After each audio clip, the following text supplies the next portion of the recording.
Welcome to the OK Corral, or as I like to call it, how to stick to your guns nicely.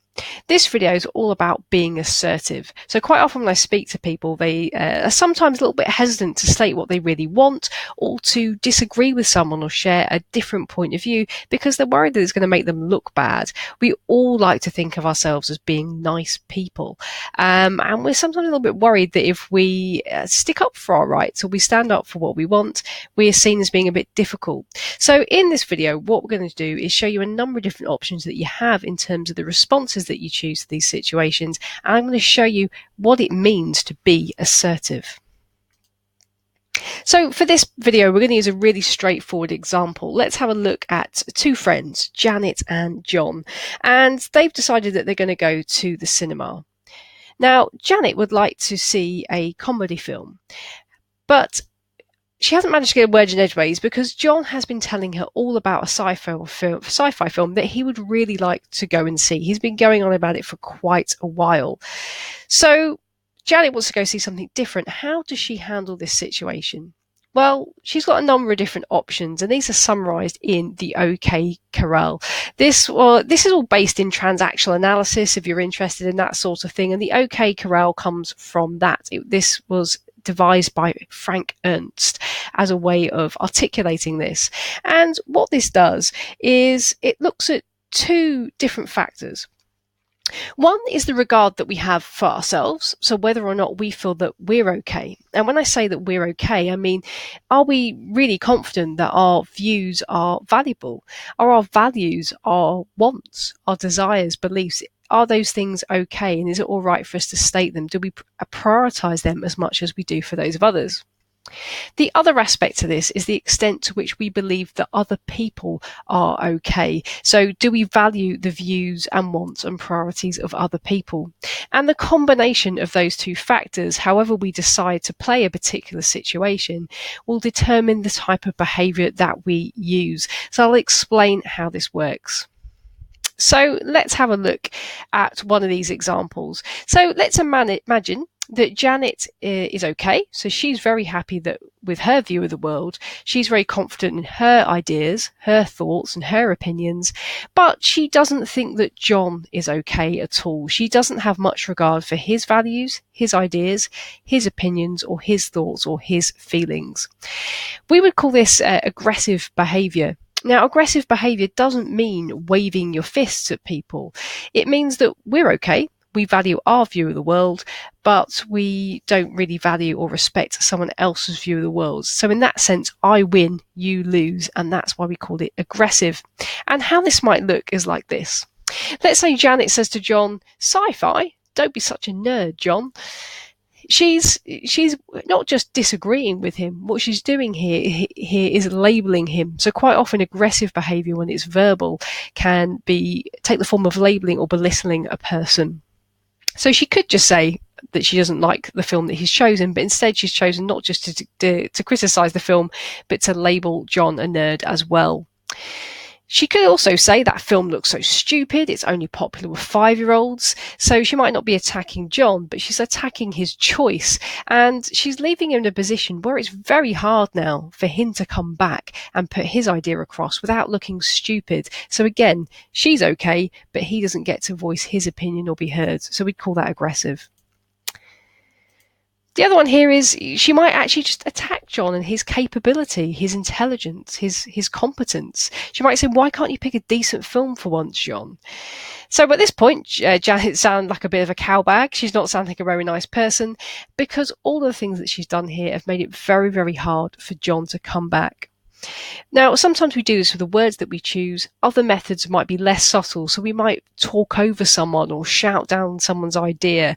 Anything that makes it very difficult for someone else to also have an opinion or to have it with any credibility is aggressive behaviour. And this is what we're telling people, is that we're okay, our values and opinions are good, and theirs are not worth as much.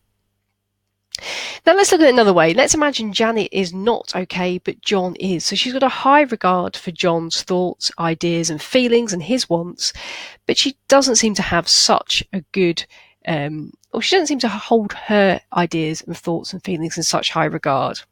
Now we call this passive behaviour. So Janet might say, well, okay, then we can see your film. It's probably better anyway. So what she's done here is belittled her own idea. It's perfectly possible for her or for anyone else to state what they want without diminishing their own idea, but here Janet has talked her own ideas down.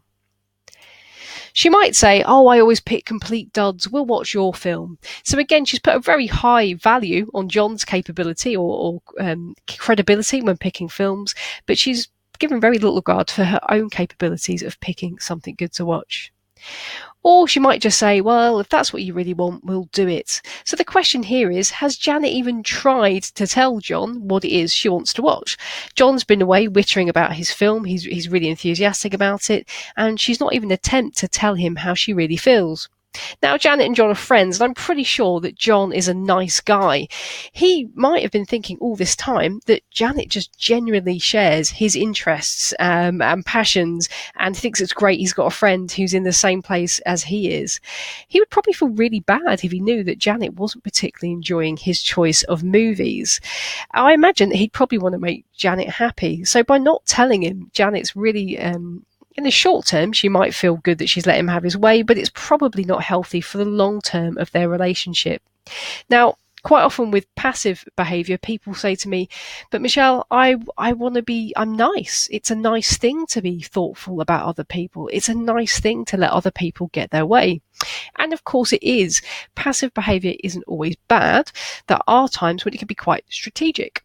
Sometimes it might be good to let someone else get their way in the short term, knowing that it might create goodwill to allow you to get what you want in the long term.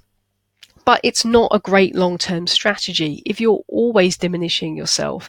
If you are putting yourself down to let someone else have their way, that's not good. If you are always letting other people have what they want and never really placing a priority on what you want, or always having what you want take a back seat, your thoughts, your feelings, your values, your ideas, then that's not healthy. You're probably going to resent it in the long run.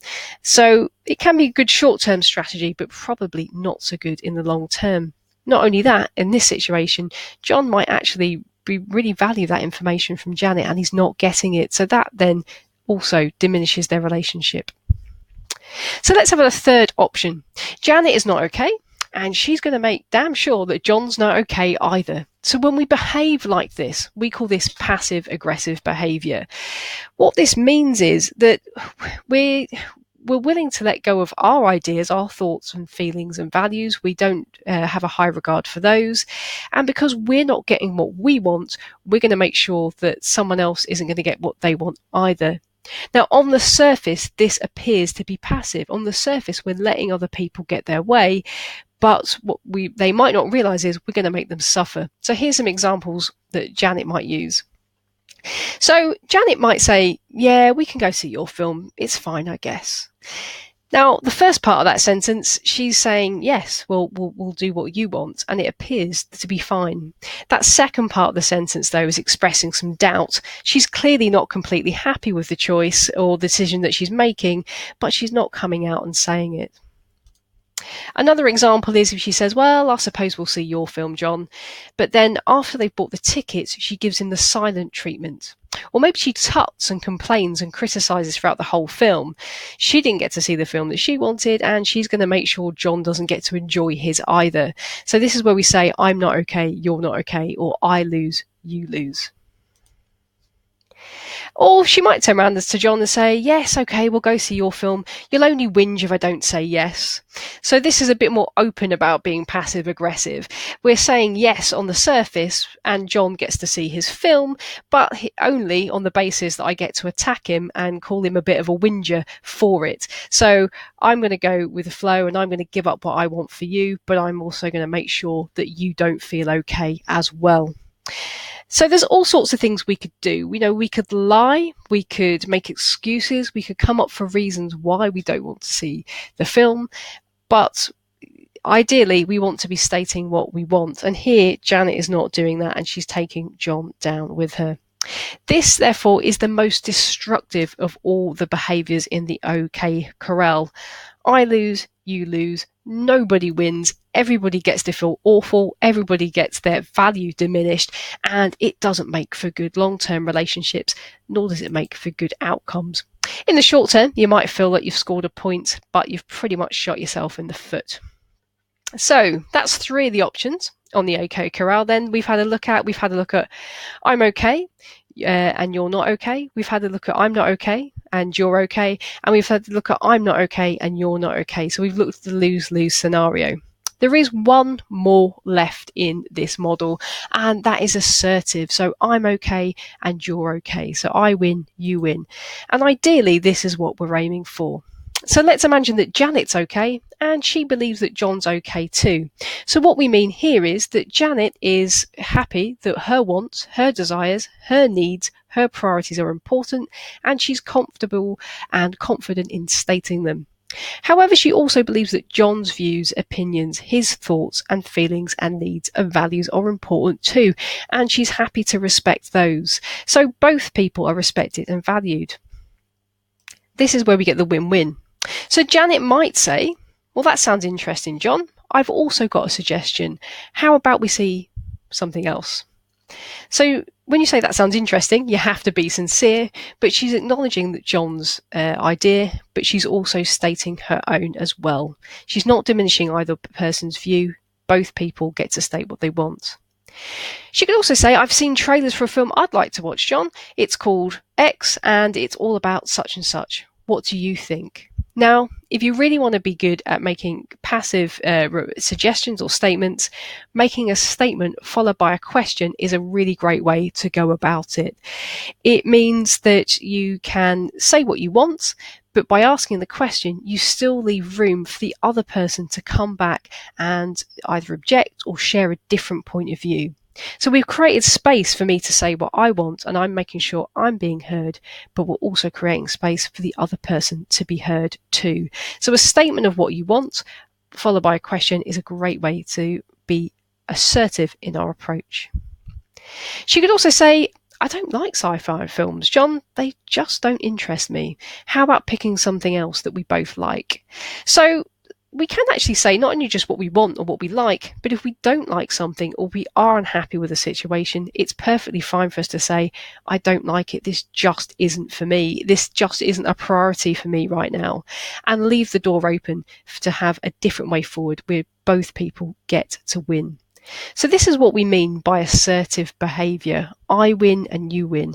I have a high regard for what I want, for my needs, for my priorities, my values, and I have a high regard for you and what's important to you too. So this is how we display assertive behaviour. Now, there are other alternatives. As I say, we could resort to lying. We could talk about hinting. We could nudge. We could go around the houses. We could be subtly trying to get our way through people. We could come up with excuses or smoke screens and use that as a method for telling people what we want or don't want. That isn't assertive behaviour. I'd say that's probably manipulative behaviour. Generally, assertive behaviour is stating what you want and being confident with it, but doing so in a way that allows someone to have their opinion too.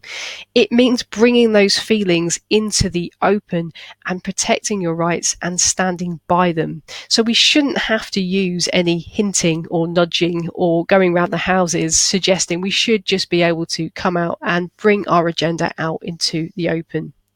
Now, for this to work, you need to exercise your rights to bring your feelings and needs out into the open, put them on the table for people to hear.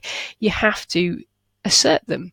And when we're using this OK Corral example, we use the term I'm okay. Now, if you ask most people, is it okay for you to say what you want? Then most people intellectually will say, yeah, of course it is. If I say to you, is it okay to go for a promotion? Is it okay to promote your products and services, to ask someone on a date or to talk about your accomplishments? You'd probably say, yeah, of course it's okay for people to do those things. Or yes, of course it's okay for me to do those things. And on a logical level, that makes perfect sense. But then when it comes to time for you to promote your products or service, or when it comes time for you to talk about your accomplishments, you might not feel so confident doing it. So this is the difference. Intellectually, we know it's fine for people to do these things, but when it comes down to it, how do we really feel about putting ourselves out there? How do we really feel about disagreeing with someone? We know it's okay to do it, but do we start to cringe or recoil or to back away or use avoidance techniques when it comes down to it? So this is where we need to remind ourselves of our rights and let ourselves know that it's okay to state what we want. So here are a few rights that you have, and it's worth saying with these rights that these are not things that you earn. Every person on the planet is important, and you deserve to be treated with care and respect, not because you've done anything to earn it, but simply because you're a human being and you exist. There are certain inalienable rights we all have simply because we were born. And as long as you don't harm others, you have the right to stand up for yourself and defend those rights and to state what you want. So here are some of those rights that you have. The first one is the right to be treated with respect.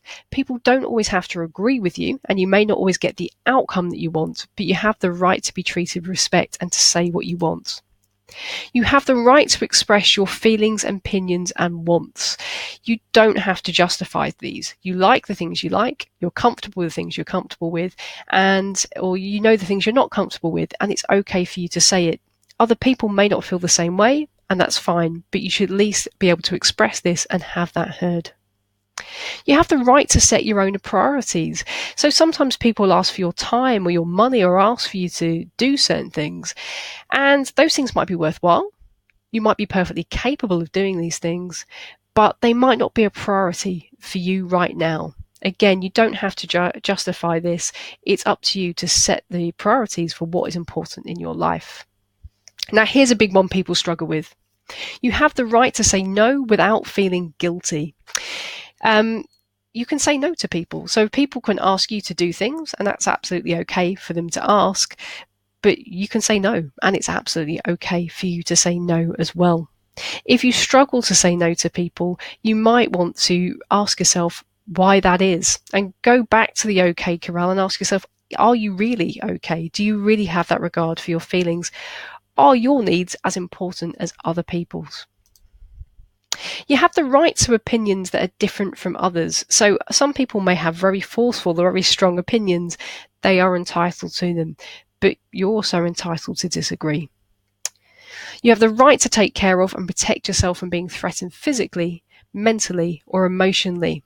Now, all of these rights that I've discussed so far are pretty much about stating what you want, sticking to your guns, and respecting your right to state your feelings and opinions and wants. If someone doesn't do these, firstly, you have the right to assert yourself, but you also have the right to remove yourself from any situation where your physical well-being, your mental or emotional well-being are not being respected. You can ultimately walk away from any situation where those things are not being protected. And finally, and most importantly, you have the right to create your own happy and healthy life. That is absolutely your prerogative. So there's a list of your rights. You have these. It's worth understanding that other people have these too. So not only do we run into problems when we don't respect our own rights, but we run into problems when we don't respect those of others. So there may be people that you come across, perhaps in your working life or in your home life, who you don't like, who you think are not maybe as knowledgeable as you, or as experienced as you. And sometimes, especially when we're put in positions of authority, either that's as a parent, as a manager, or as an expert of some sort, we start to act like we're okay, but other people aren't okay. And it's really important that we respect these rights in other people as much, so equally as much as we do our own. There must be a win-win. Now, of course, with all rights becomes responsibilities. And of course, you have a responsibility for your own thoughts and feelings. So it is up to you to make sure that you protect all of these rights and you state what you want and protect your boundaries. Other people may treat us badly. They may be mean to us, they may be unfair, they may be aggressive, but always try and keep it in the assertive space. Always try and stick to the win-win. Other people cannot make us feel bad unless we let them. It's up to us to make sure we are responsible for how we feel. So just to summarise then, dealing with tricky people and asserting ourselves nicely. First of all, just recognize what is happening. So where are you in the okay corral? Where is the other person? Do they believe that they're okay? Are they not okay? Are they being passive aggressive? Make sure that you just recognize what is going on and understand when people aren't respecting your rights. Also be mindful of when you're not respecting other people's. Take ownership for your thoughts, feelings, and actions. So other people may not always treat you well, but how you respond to that is entirely up to you. Respect the needs and wants of others, but you don't have to pander to them. You don't always have to agree with other people, but you just need to respect what other people need and want, and allow those people to feel heard and let them know that their opinions are valued. Remember your rights and be sure to stick to them, and make sure you respond accordingly. Pick a win-win approach where you get to say what you want and others get to say what they want too. So there you go, a quick video on the OK Corral and how to stick to your guns nicely. I hope you have enjoyed that. I hope you found it valuable. If you've got any more questions on what I've covered in this video, it is a brief introduction. Don't hesitate to let me know.